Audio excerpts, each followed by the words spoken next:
As Canadians brace for the winter cold, experts believe 2023 is virtually certain to be the warmest year on record. But a new study shows those impacted the most have little to do with the change in climate.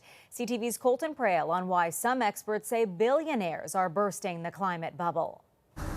Alarm bells ringing over the climate crisis after October broke global temperature records for the fifth straight month. This is a wake-up sign to all of us that this issue is no longer a future issue. 2023 is already 1.43 degrees above baseline, almost certain to be the hottest year ever.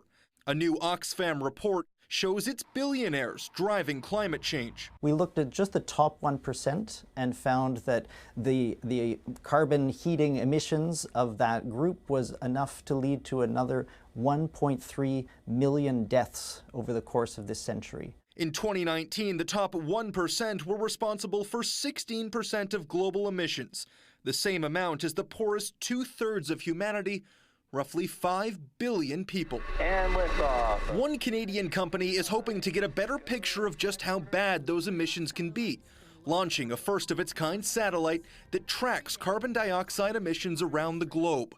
Already, their data has shown real-world emissions of methane were roughly double prior estimates. I absolutely think it's essential that the Canadian government, as well as our other partner governments, use more satellite measurements, again, because it's a direct measurement as opposed to an estimate. Scientists hope better data will lead to emission reductions, slowing climate change.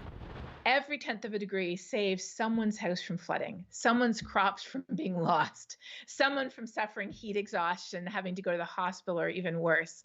Everything we do truly matters. Oxfam is calling on Ottawa to implement a wealth tax and a windfall corporate profit tax to reduce emissions and to use those revenues to quickly transition away from fossil fuels. Heather. CTV's Colton Prale in Ottawa.